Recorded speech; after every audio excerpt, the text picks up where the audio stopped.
December 20th. 69. Aulus Vitellius, Emperor of Rome, assassinated. After sharing in the debaucheries of Tiberius, and administering to the vices of Caligula, Claudius and Nero, he was proclaimed by his troops in Germany, in opposition to Odo. Though defeated in 3 battles, he triumphed in the 4th. He disgraced his reign by every species of licentiousness. 107.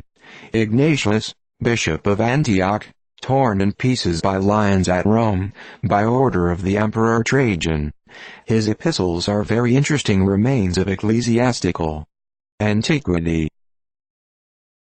860. Ethelbald, who married his mother-in-law, died, after having to the priests atoned for his offense by building and endowing many abbeys and monasteries. 912.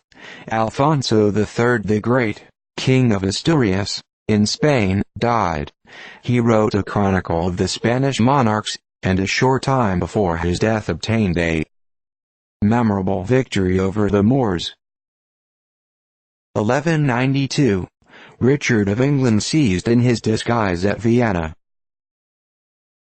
1492.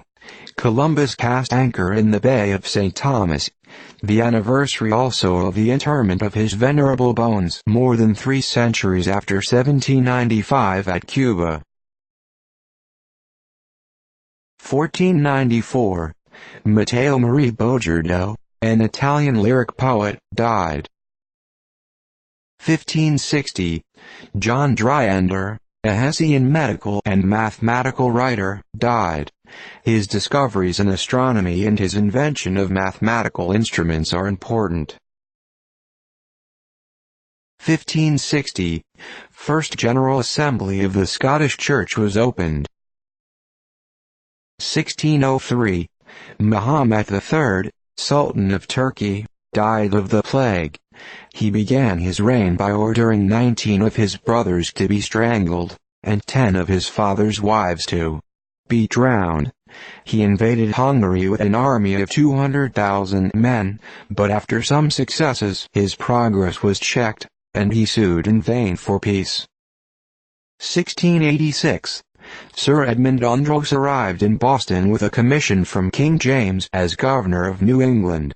He was received with satisfaction only as he was less dreaded than Kirke. 1697. Thomas Firmin, an eminent English philanthropist, died.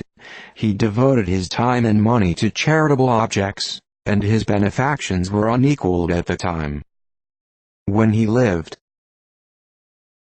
1698. Bartholomew de Quental died, a Portuguese Catholic priest, distinguished for his piety and learning. 1735.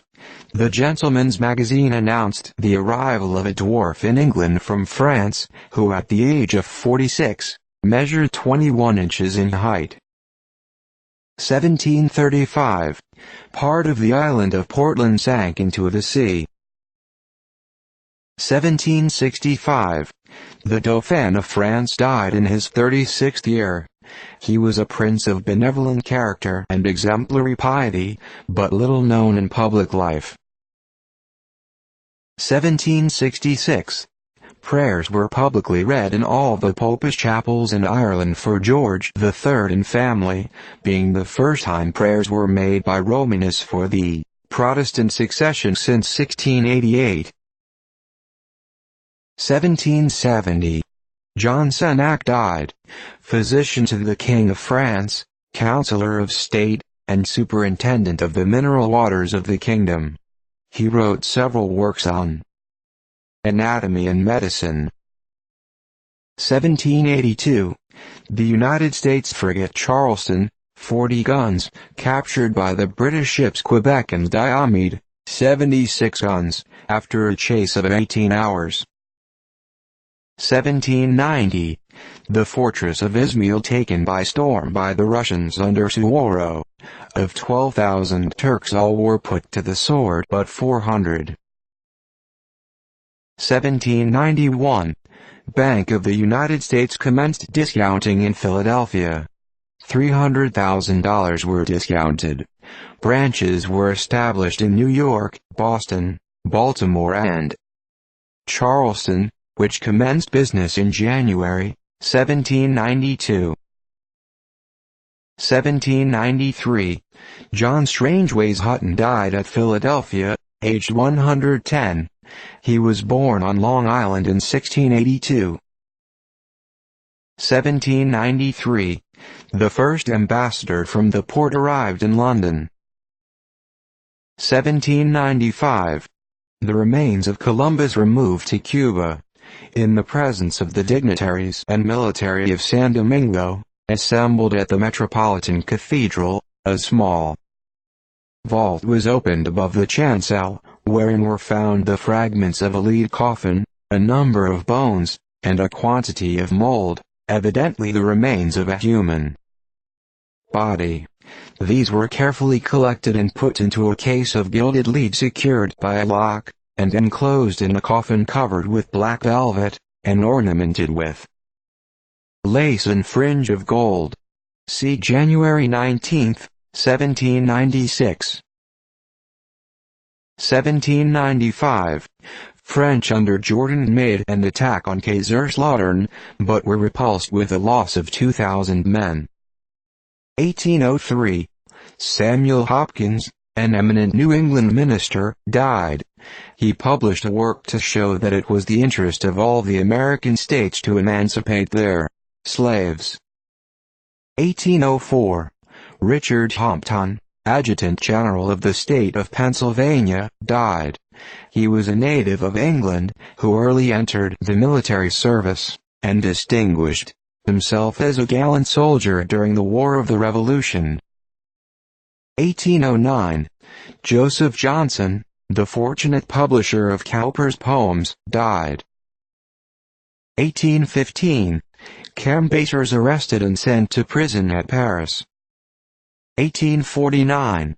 William Miller, the founder of the sect of Millerites, died at Hampton, Washington County, New York, aged 68. He was a native of Pittsfield, Massachusetts, and during the last war with England served as a captain of volunteers on the northern frontier. He began to speak in public assemblies upon the subject of the millennium in 1833, and in the 10 years which preceded the time which he had set for the consummation of all prophecy, he labored assiduously in the middle and northern states, averaging, it is said, nearly one sermon a day for more than half that period. He was uneducated, and not largely read in even the common English commentaries. His views were absurd and supported but feebly, yet he succeeded in building up a sect of some 30 or 40,000 disciples, which disappeared rapidly after the close of the day of probation in 1843, after which time Mr. Miller himself did not often advocate or defend his views in public. 1852. By a decree of the Governor-General of British India, the province of Pega was annexed to the British dominions. 1855. Thomas Cubitt, an eminent English builder, principally on works of great magnitude for the government, died, aged 68.